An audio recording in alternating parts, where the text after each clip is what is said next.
And welcome to the church in Ocean Park. Uh, I'm Dr. Kim, and today I am coming to you from San Diego. And the five distinguishable indigenous groups here are Luiseno, Kahula, Capueno, Comeye, and the Northern Diegueno. And I'm here at a conference. Glad to also get a chance to be with you this morning. And I put some words into the chat. We're going to start off with a song uh, by Pat Humphreys. And of course, she is part of Emma's Revolution. So, can everybody hear me okay? Because I'm on hotel internet and it may be a little wonky. Can you hear me? Yep. Fantastic. Thank you. So we're going to start off with Swimming to the Other Side. We are living neath the great big dipper. We are washed by the very same rain. We are swimming in the stream together, some in power and some in pain. We can worship this ground we walk on, cherishing the beings that we live beside. Loving spirit, swimming to the other side. That's the chorus. We are living neath the great big dipper. We are washed by the very same rain. We are swimming in a stream together, some in power and some in pain. We can worship this ground we walk on, cherishing the beings that we live beside. Loving spirits will live forever. We're all swimming to the other side. I am alone, but I'm searching, hungering for answers in my time. I am balanced at the brink of wisdom. I'm impatient to receive a sign. I move forward with my senses open. Imperfection may be my crime. In humility, I will listen. We're all swimming to the other side. Here comes the chorus. We are living neath the great big dipper. We are washed by the very same rain. We are swimming in a stream together, some in power and some in pain. We can worship this ground we walk on, cherishing the beings that we live beside. Loving spirits will live forever. We're all swimming to the other side. On this journey through thoughts and feelings, finding intuition, my head, my heart, I am gathering the tools together. I'm preparing to do my part. All of those who have come before me band together and be my guide. Loving lessons I will follow. We're all swimming to the other side. We are living neath the great big dipper. We are washed by the very same rain. We are swimming in the stream together, some in power and some in pain. We can worship this ground we walk on, cherishing the beings that we live beside. Loving spirits will live forever. We're all swimming to the other side. When we get there, we'll discover all of the gifts we've been given to share have been with us since life's beginning, and we never noticed they were there. We can balance at the brink of wisdom, never recognition we've arrived, but in humility we're together. We're all swimming to the other side. One more time, the chorus. We are living beneath the great big dipper. We are washed by the very same rain. We are swimming in the stream together, some in power and some in pain.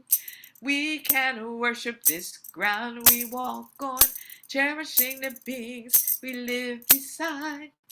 Loving spirits will live forever. We're all swimming to the other side. Loving spirits will live forever. We're all swimming to the other side. Hello, hello. My name is Joseph Hepburn, and we are all here members of the church in Ocean Park. We are here to welcome you today to this unique interfaith community that is dedicated to social justice. Now, you may be wondering if you are welcome here. We are interfaith, so you are welcome if you are Jewish, if you are Muslim, if you are Hindu, Buddhist, Christian, religious atheist, or some other combination. You are welcome if you just came in from a protest march, if you are not able to attend the march, or you are confused now about what to do. You are welcome. You are participating in some that are online. You are welcome if you don't have a job, if you never had a job, or if you really need a job right now. You are welcome if you want to be at church before Indigenous Peoples Day events, or need to find a church after those events. You are welcome. We extend a special welcome to those who are single, married, divorced, gay, transgender, filthy rich, or dirt poor. We don't mind if you are more religious than the Pope or more ceremonial than the new King of England. We extend a special invitation to those who are over 70 but not grown up yet, those who are the millennials, the Gen X, the baby. We welcome you all. We invite soccer moms, tree huggers, latte sippers, vegetarians, junk food eaters. We invite those who are still in recovery or those who are still struggling with some forms of addiction. We invite you if you're having problems or you're down in the dumps, or if you don't like organized religion. We offer a special invitation to those who work too hard, those who don't work, can't spell, or because they are bored with staying home all day and heard that this is a strange church. We invite those who are inked, pierced, or both. We invite all those still remembering friends or family affected by this prolonged pandemic. We invite tourist seekers, doubters, bleeding hearts, and you. Welcome to the. Thank you, Reverend Joseph. Thank you so much. Yes. Since so many different folks are welcome here, sometimes you might hear something you disagree with. How many have heard something they disagree with in this church? Raise your hand. Okay, we think we all have. So if you hear that, you know you're still welcome, and you know that your voice is just as important as a person who just spoke. If you want more conversation about something that you hear, and this is just a morning service and there's not enough time, put your name in the topic in the email in the chat and let us know you want to talk further about that, and we'll arrange something for that. I'm Reverend Janet Gollery McKithen. I'm the minister of this church, and I want to begin our time together with a land acknowledgement as per usual.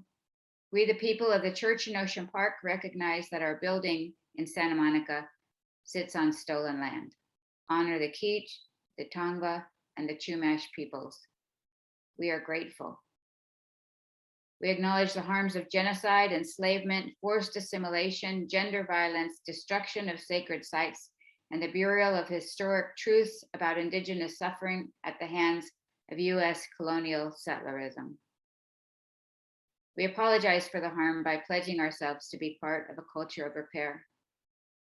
Let us join our hearts to the protection of sacred sites and villages, as well as the Indigenous people who live among us still. Let us take a moment in silence.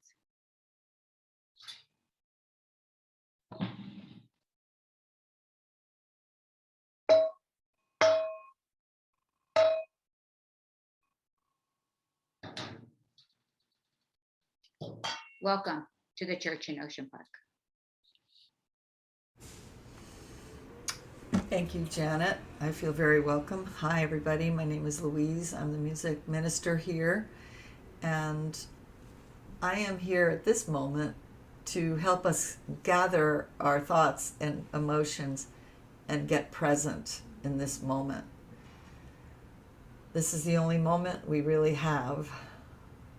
So we're going to do this Thich Nhat Hanh chant. I have arrived, I am home, in the here and in the now, 3 times. I have arrived,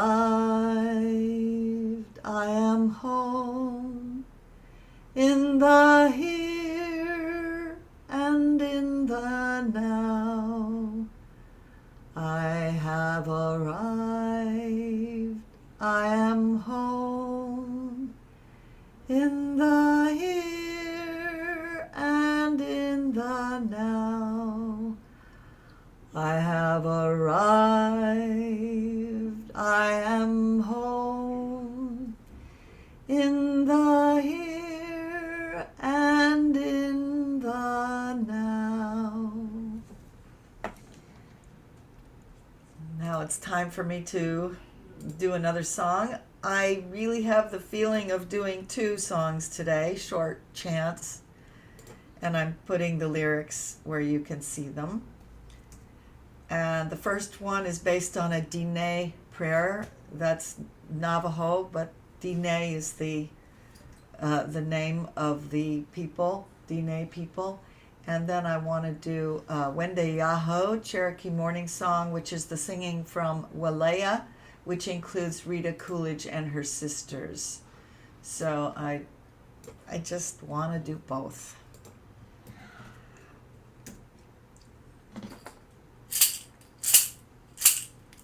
In beauty it's begun, in beauty it's begun, in beauty it's begun, in beauty it's begun. It's beautiful to the left of me, it's beautiful to the right of me, it's beautiful below me, it's beautiful above me, it's beautiful before me, it's beautiful behind me, it's beautiful around me, it's beautiful inside of me. In beauty it's begun, in beauty it's begun. We'll do the whole thing over. Beautiful to the left of me, beautiful to the right of me, beautiful below me, beautiful above me, beautiful around me, beautiful before me, beautiful above me, beautiful inside of me. It's beauty, it's begun. In beauty, it's begun. Now this is Wende Yaho, Cherokee Morning Song, which our choir love to do. Wende Yaho, Wende Yaho, Wende Ya, Wende Ya, oh, oh, oh, hey, oh, hey, oh, ya, ya, ya,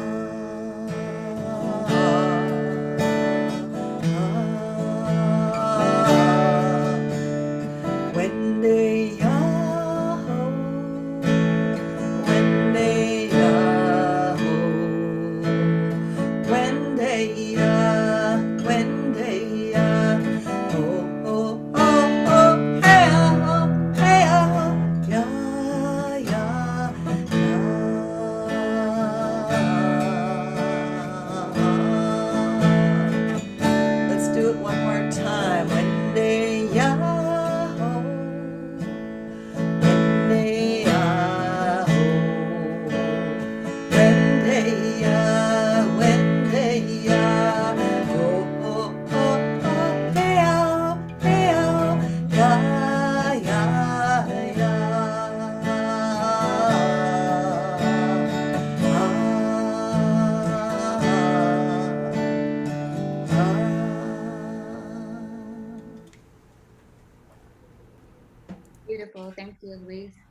I have the pleasure of introducing our speaker. I'm so excited because, well, once you hear about her and hear her, you'll understand. Um, Emma Snuggs is a citizen of the Cherokee Nation, Deer Clan of Oklahoma, and mother to 3 sons. She is the co-director of Restoring Justice for Indigenous Peoples and has served tribal communities in the nonprofit sector for over a decade. Her academic expertise is in American Indian Studies at UCLA, where she studied as an undergraduate and graduate with honors, department honors, and as a department scholar, and as a UCLA Law Fellow. At UCLA, Emma focused on Native nation building and the practical application of sovereignty in policy and community outreach, tribal resource protection, and the benefits of wholeness, wellness, and human capital to rural and urban tribal communities. Her professional background is in providing support to tribal community members, tribal entities, lobbyists, business owners, and elected officials and their staff in the following areas: administration, regulatory development and compliance, tribal resource management, preservation and protection, survey, research and analysis, project and program coordination, staff and office management, fundraising, and public relations and communications. I don't know what she does in her free time. In her position, she seeks to provide support to survivor families so that they are able to sustain agency over their own lives in their fight for justice, as well as shape policies to best meet the needs of Indigenous communities throughout California. And she just got done being a part of an amazing policy-making on her way tomorrow morning at 3:30 to Alcatraz. So welcome, Emma Snuggs. Thank you so much, and thank you for the warm welcome, first of all, and thank you for your beautiful songs, Louise. I really appreciate that, and you too, Dr. Kim. Thank you, and of course, prayer. This is a beautiful way to start the day, and much needed. I can say for myself, and I'm sure for all of us that are on. So I that was definitely an introduction. And I will say that although there are many things that are a part of that introduction and a part of myself, that mostly has to do with the fact that in the nonprofit world, and in BIPOC communities in general, we just have to wear many, many hats. And so I've been incredibly blessed to be a part of different communities, different tribal communities throughout California, but also overlapping communities, including the Methodist community at UCLA. And I can say that just in my general experience, many of us Native students were actually really struggling. I was a single mom and parenting student at UCLA, and the institution itself, although I am a very proud Bruin, we experience different forms of alienation and different forms of violence when removed from our communities and our families. And I definitely found solace, I found peace, I found comfort, was welcomed, and quite literally Rose Smith and the Methodist community there at UCLA. The Cafe 580 was definitely a home away from home for myself, and also for many of the parenting students in the UCLA university housing. So I, when asked to be here today, I thought to myself about, oftentimes we, communities, we are pitted against each other for one reason or another. And so it's really a blessing, to be a part of today's ceremony and to be welcome in your community. So thank you for that. I will get into Indigenous Peoples Day a bit, if that's okay, Janet. Is that all right if I jump right in? Okay. So many of you probably know that Monday, is a federal holiday, right? And has been celebrated.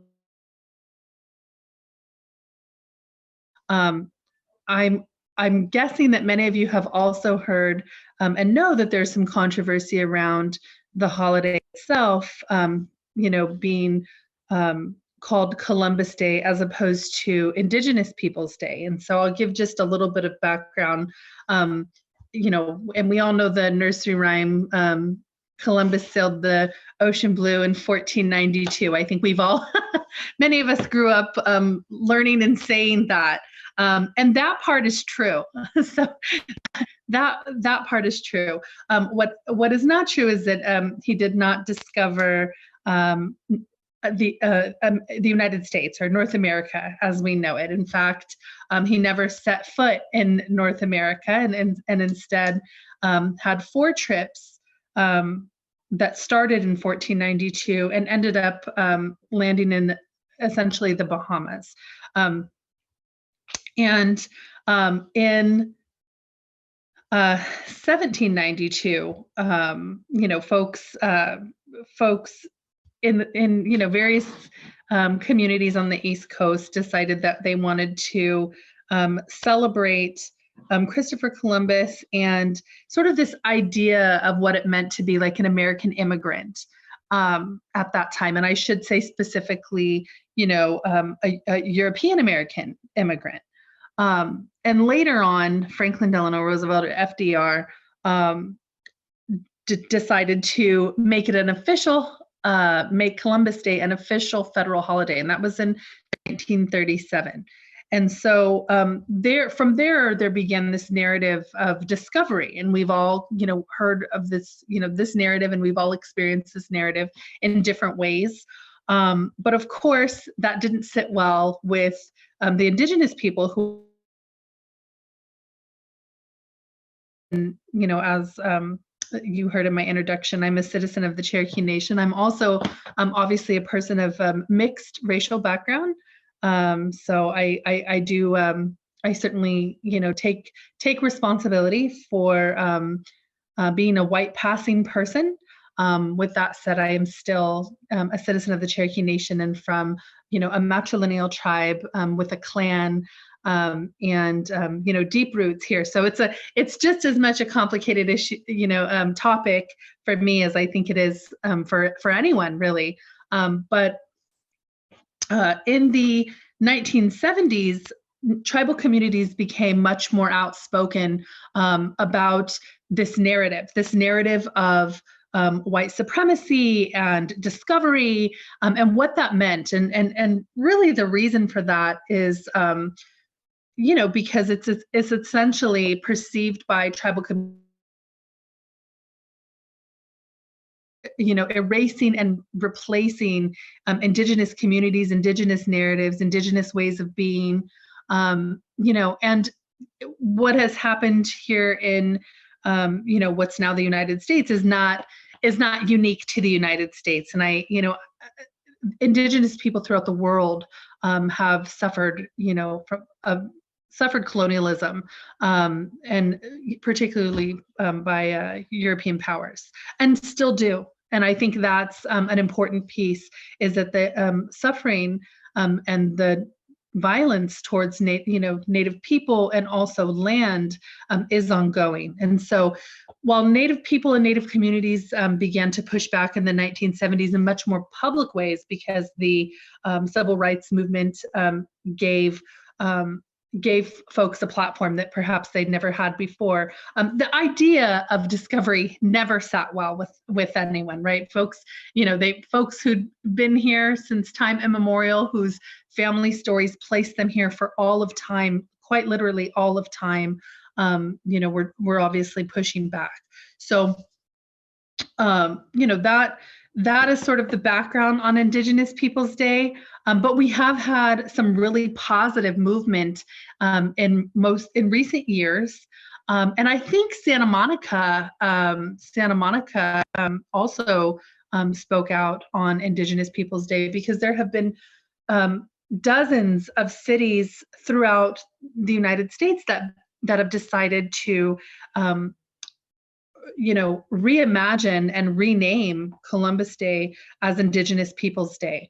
And for a lot of Native people, it becomes a celebration of survival, an acknowledgement that there was wrongdoing, kind of, symbolically and quite literally doing away with this idea that Native people weren't here, or that we didn't have lives here, or that we weren't people, right? So, while that has been a really wonderful, progress within the movement, there is still pushback from Italian American communities that identified with Christopher Columbus as a hero and an explorer. And that's been very difficult to navigate. I think when we talk about these things in theory, and I'll say, during my time at UCLA, obviously it's a school where we study quite a bit in theory. It's very easy to debate people in theory. It's very easy to make a point in theory. But there were, I know that, in Sacramento, which is where I'm currently living on Miwok, Maidu, and Nisenan territory. There was quite a bit of conflict around actually, taking the day, making it the city of Sacramento officially making Christopher Columbus Day Indigenous Peoples Day, and the Italian American community spoke up and said, "That's our day. Choose another day." And they said, well, we'll absolutely support the Indigenous folks that want to celebrate their culture, their heritage. However, we'd like to keep our day. And so the Indigenous communities of Sacramento said, absolutely not. We're turning this narrative on its head. This is about more than just a day. And, we're not going to celebrate genocide, and you all can choose a different day instead. And so that's really where we're at with that here. And like I said, there are lots of other places that have taken on Indigenous People Day and lots of celebrations throughout. And fortunate to be a part of the celebration, the celebration of indigeneity that's taking place on Alcatraz Island. Alcatraz Island was occupied in 1969, from 1969 to 1971, by the Indians of all tribes.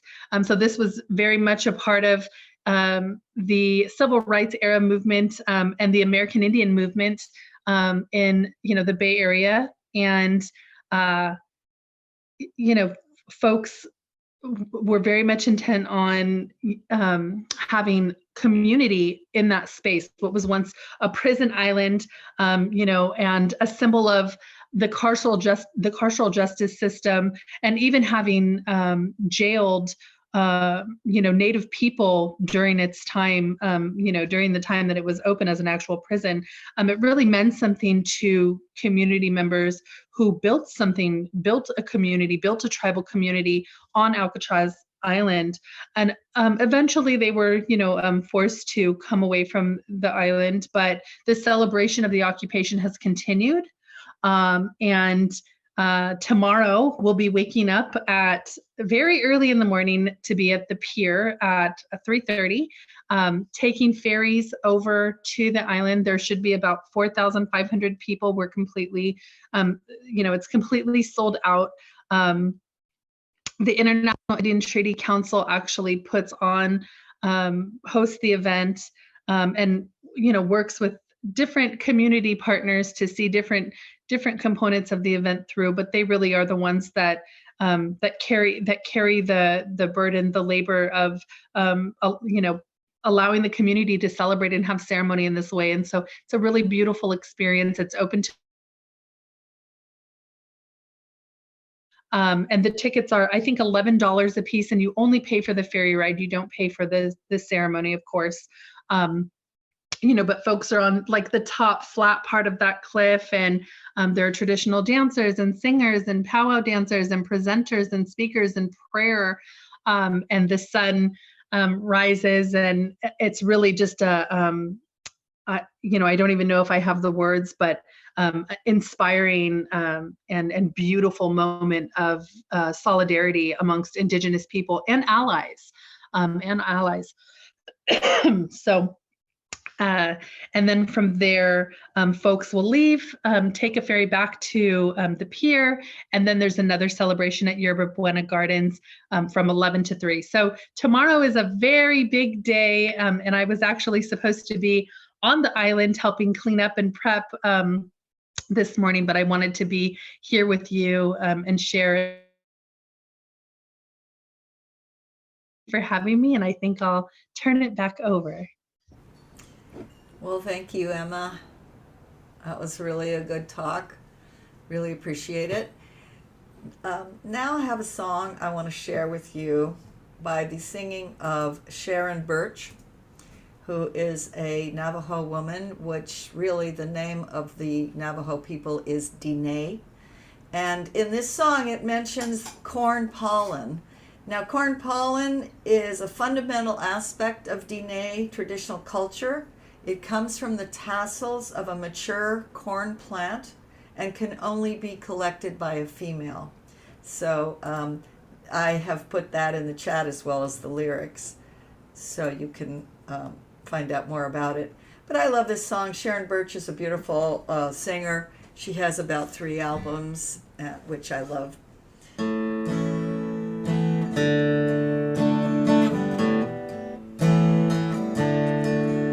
I want to draw the world the way that I feel,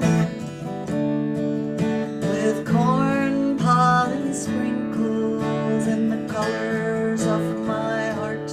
I want to draw the world the way that I feel, with corn pollen sprinkles and the colors of my heart. The orange feeling of daybreak, the warm red feeling of the sun, the cool blue mist of the ocean, and the big blue sky, the black of night when the day's done.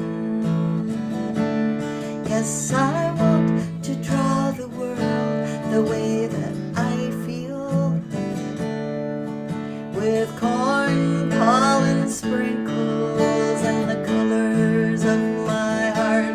Yes, I want to draw the world the way that I feel, with corn pollen sprinkles and the colors of my heart. The purple, oh no, the taste of brown comes from our Mother Earth, the green smell of the plants and trees, the yellow haze of the afternoon light, which reminds me too of the yellow moonlight.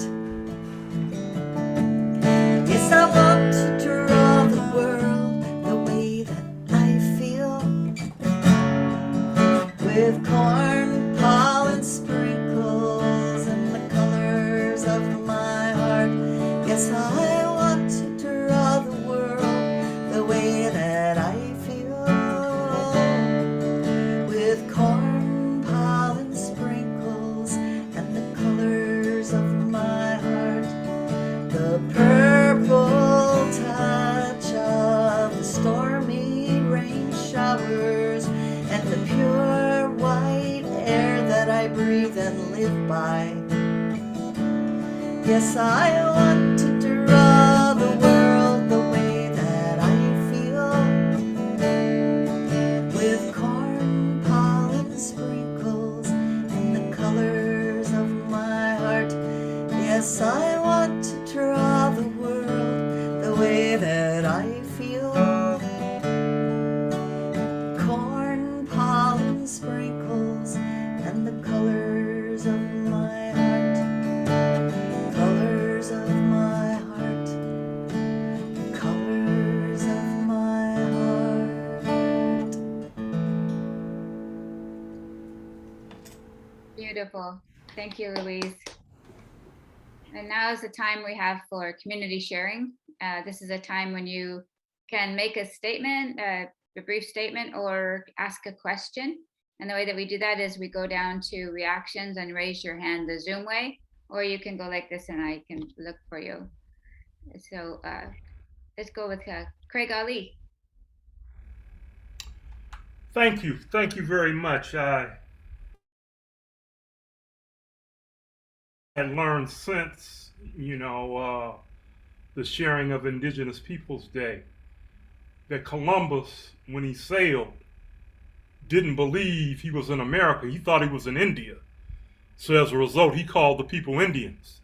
And I'm wondering just how much energy or resources are used just in terms of making people aware of, that idea, or that thing that his mission was to reach India. And so the Western Indies got in the way. Emma, do you have a response? So just to be clear, the question was how much energy or resource do we put into righting that wrong or righting that injustice? Yeah, in terms of education. Yeah, a lot of I think the most accurate answer is people generally everyone feels differently about that word. Everyone feels differently about how they choose to identify. I think that the safest way for folks to identify or refer to other Indigenous people is definitely by tribal name, actual specific tribal name. But I think, in many ways, in other cultures and with other, racial ethnic groups, people feel differently about how, they take ownership of a word and all the things that are attached to it. And so for me, the word Indian, my grandma used that word, that's how she described herself. She described herself as a half-breed. She described herself as an Indian woman, right? And that was the language of that time. My children obviously have been taught not to use that word. So I think a lot of, we do everything we can, and we actually worked on a bill this year to ban the S word, and you all can look that up on your own. This certainly isn't the place to say it, but renaming and reimagining things with indigeneity at the center when it's appropriate is definitely a goal in terms of education, and also enforcing that, right, when it comes to state names and essentially, but it is also I think really important to acknowledge autonomy and individuality and how people choose to identify. And so I started home with that, right? I'm like, how do my children want to identify, and what's the respectful and culturally significant way to move forward with how we call ourselves and how we wish to be called. So thank you for that question. Daria, whoever it is over there.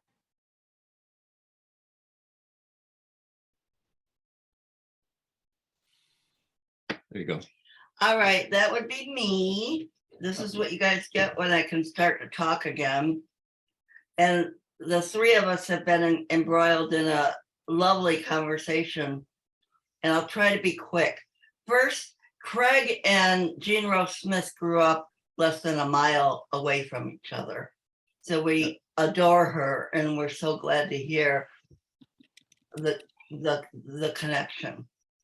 But where I was going with this is this whole amazing place our country is in right now with this idea of replacement theory and these white men who are all, the lovely diversification that's happening in our country, if not where we started with Indigenous. The first thing we did was come in and try to replace and think we needed to do it because it was superior. I'm glad you brought up the S word, because the place I feel it very much is in relationship to women being able to express themselves without blowback. But I think this holiday is really important, potentially the most important holiday that we have. And I am so glad that it's going to be replaced possibly with a new name. And you learn about what the word projection means.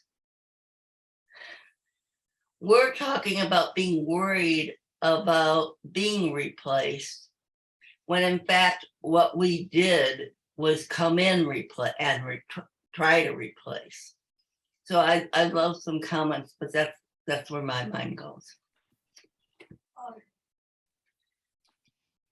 If it's okay, can I share something too? Okay, go ahead. I want to thank the speaker for your talk. It reminds me a lot of I took 2 trips while an undergrad at LMU. One was through the Navajo Nation, and then the other was to New Zealand to visit with the Māori people and understand how they have understood Christianity through the lens of colonization, and how they have totally reshaped their understanding of Christianity in light of that.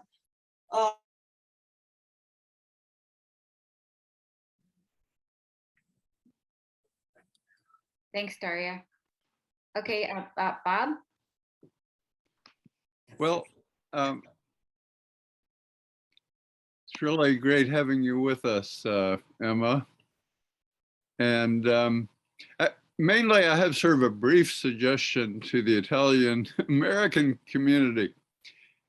I think, not only could the day celebrate, they need to choose a new day, yes, but also they need to choose a new Italian. And I'm not sure who to suggest. Not Julius Caesar, because he was also an imperialist. But seriously, I don't think Columbus should be celebrated in this country, because he initiated, and of course he had a lot of help over time, he initiated true apocalypse for half of the world. The loss of 90% of the population, in the figures I've seen, in a fairly short historical time of, two continents. So I think it is serious, re-education is very serious, a seriously needed project. Thanks, Bob. Thanks. Jean Gasca?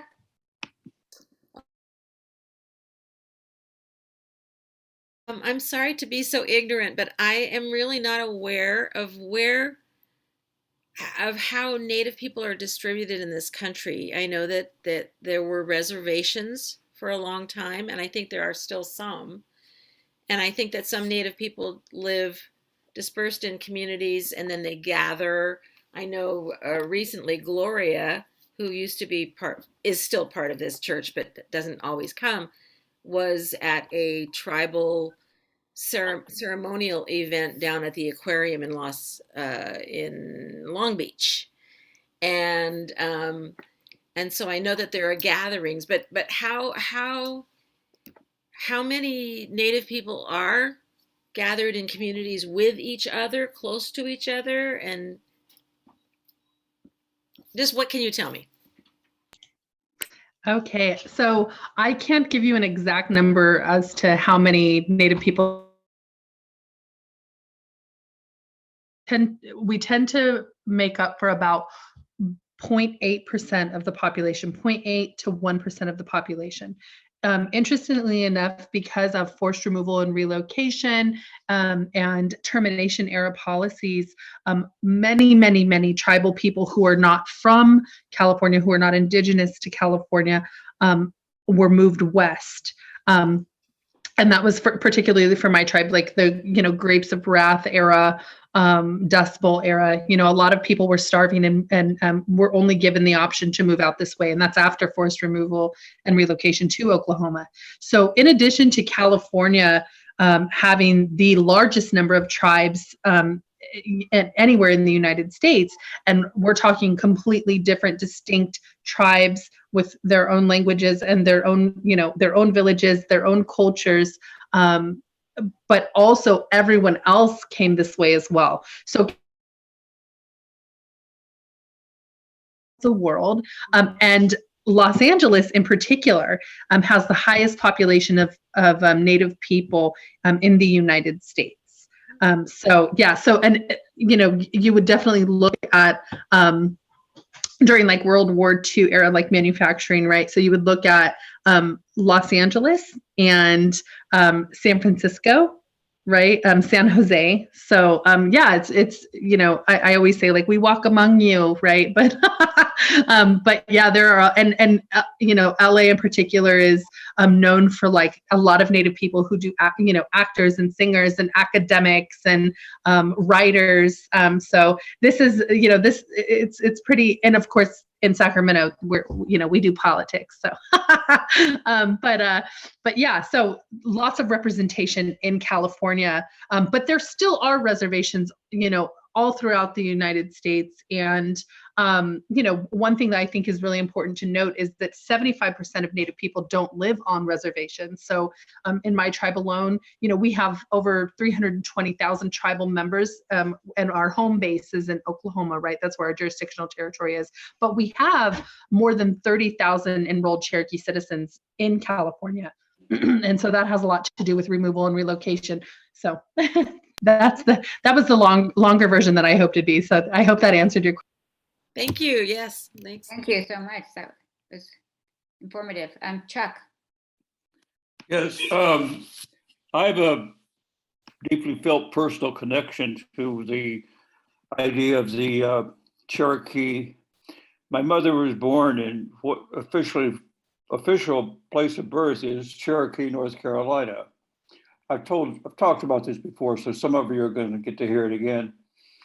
But as a child, my grandparents lived near Cherokee, and we would go back to visit them every summer for a vacation. And of course, there's a remaining group of indigenous people there. I guess it's a reservation. I'm not quite sure, but anyway, there's a group of Cherokee there, and to us they were an oddity. Just would pose with pictures, as so many tourists did. I would buy trinkets and toys, or tomahawks and tom-toms and things like that. Now I believe in correcting what's wrong. If something's stolen from me and found, I want it back. I think we should. I don't know if there's a movement on to give the land back to the Cherokee, their homeland in North Carolina. And but I would support that kind of a movement big time. I mean, my father was the high sheriff of that county back at the turn of the last century, late 1800s, early 1900s. So I'm sure that my late ancestors were part of the abuse that went on. I know that there was talk about keeping the alcohol from the quote Indians on the reservation in North Carolina. Anyway, if anybody wants to help start a movement, or if there's a movement going on to give the land back to the native Cherokee, I would love to be part of it. Thanks, Chuck. Emma, do you think that you have a response to that? My only response is thank you for thinking in that way. And there certainly is, since everyone here is capable of getting online and and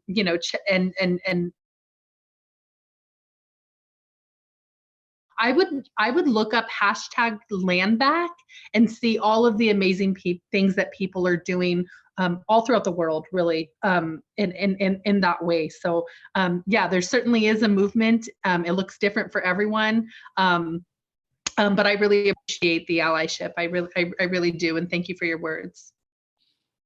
Yeah, thank you so much. Audrey? Look in the chat. Look in the chat. Oh, she says, I still have no mic. She has a question. I am an alumni of Hastings College of Law, which is undergoing a name change because of the oppressive history of the founder versus Indigenous folk. Now there's a lawsuit versus the college by the descendants of the founder. Have you been involved with local government and institutions' exploration and discernment regarding name changes?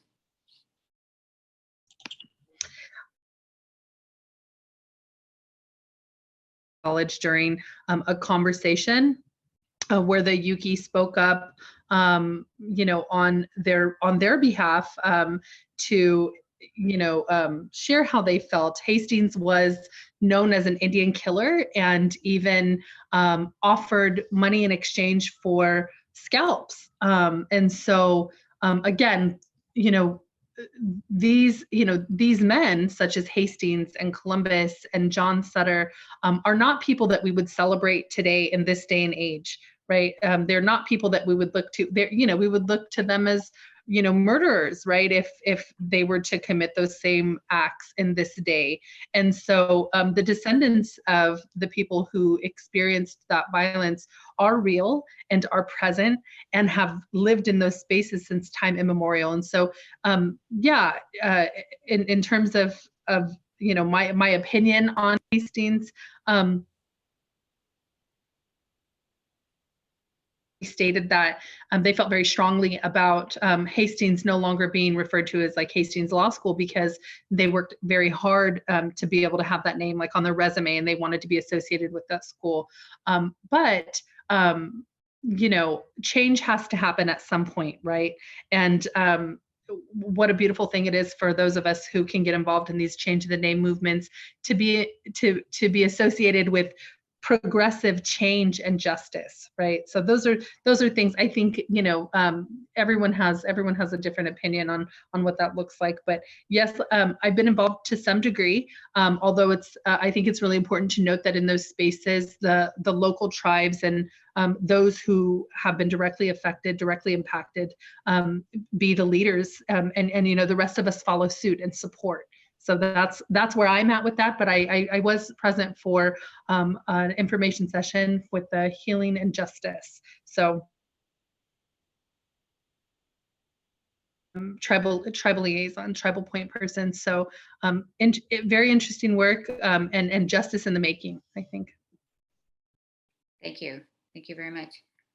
Trudy. Good morning. Coming from a background of folks that have been deeply immersed in the film and writing industries, I am always, and as a Black woman, I'm always interested in how Native Americans and other Indigenous BIPOC folks are portrayed in film and in literature. And recently, my husband and I and other family members have a comedy drama on Hulu called Reservation Dogs. And I have been wanting to know how this series is being accepted, or if it's being accepted in the Native community. Now, Emma, I know you can't speak for every Native person, but I was wondering what your encounter, if you have an encounter with that series, has been. Thank you. I think this might be the one time I'm willing to risk speaking for all of us when I say emphatically, we love it. It is representative of, I think, many experiences, including those who come from rural spaces. Those of us, that did grow up on reservations, but it's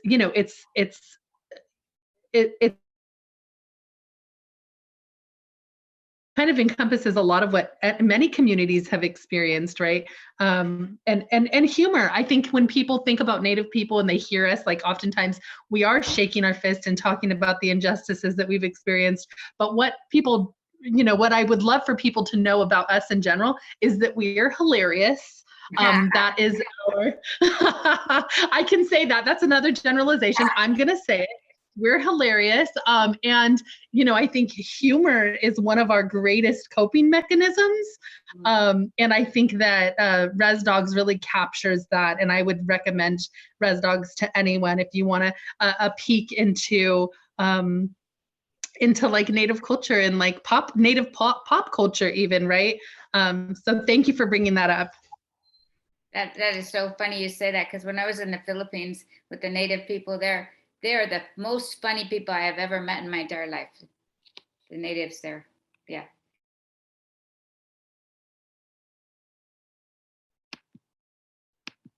Just wanted to clarify my statement about Sacco and Vanzetti, and say a little bit about Hastings. I mean, if you start looking, I support.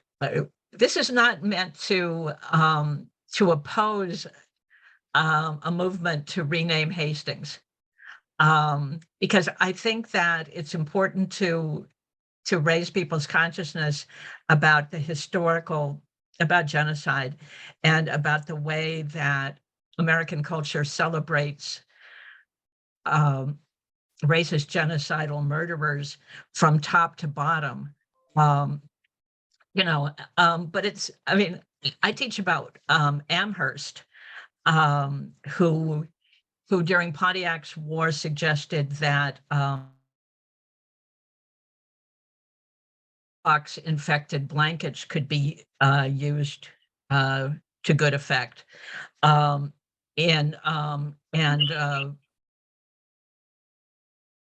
complained that it was no longer acceptable to send dogs to attack Indigenous people. If I was an alum of Amherst, I would certainly be working that one. Because you need to expose all of that. But Washington State, where are you going to start? Washington, D.C.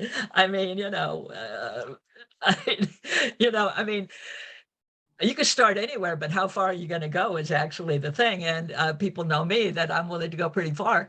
And I will just say that there will be a day that we celebrate Sacco and Vanzetti. There will be a day that we celebrate Pontiac. There will be a day that we celebrate Gabriel. There will be a day where we celebrate those who have fought for life and justice and community. And there will be a day when none of these enslavers and genocidal patriarchal murderers will be remembered. And that's the fight. Thank you. Thank you, Linda. Trudy, did you have your hand up? Or you were just clapping? Yes, I think that is a very good note to end on. It's a very good sermon, Linda. Yes, thank you, Linda. Thank you so much. And we really appreciate this time with you, Emma, and this conversation, because this has been more of a conversation and a getting to know you, which we could never get enough of. I think we could all stay here for another couple of hours. So thank you so much. We hope you'll be back sometime. Thank you so much. I would love to come back, and you're also wonderful. This is exactly the good medicine I needed before my busy day tomorrow. So thank you, and happy Indigenous Peoples Day to you all. Thank you. Dr. Kim? So much. Yes, thank you. Oh. So everyone, please take a good deep breath.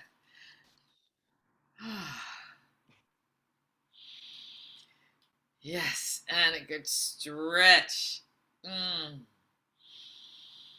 We belong to the earth. We all belong to the earth. It's not that she belongs to us, it's we belong to her. We belong to the earth.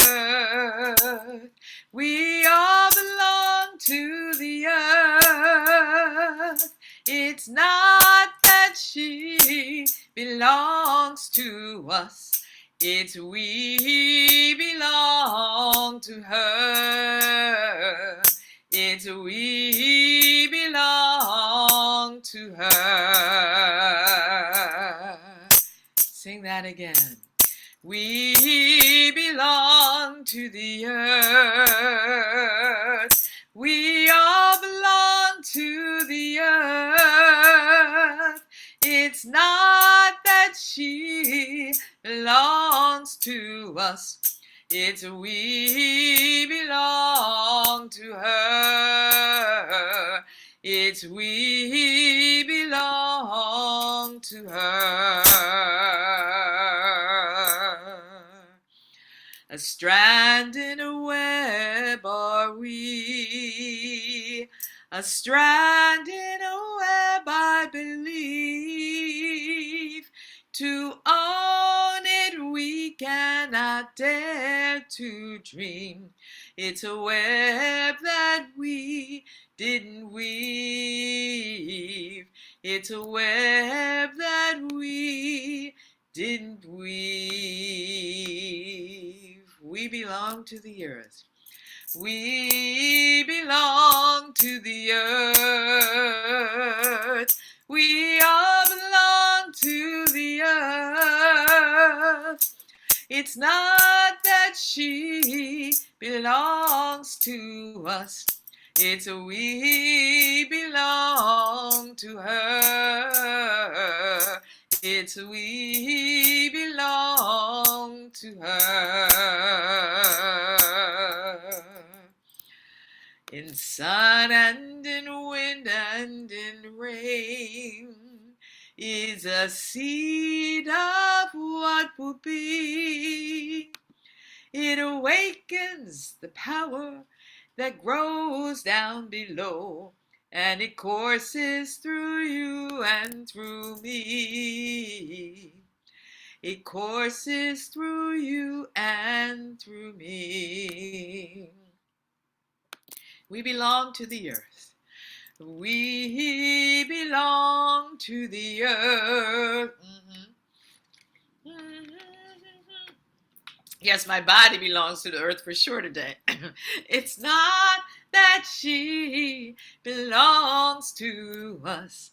It's we belong to her. It's we belong to her. And when our spirits take flight and we lay our bodies down, our ashes will be carried away on the wind, but they return to the birthing ground. They return to the birthing ground. We belong to the earth. We belong to the earth. We all belong to the earth. It's not that she belongs to us. It's we belong to her. Belong to her. It's not that she belongs to us. It's we belong to her. It's we belong to her.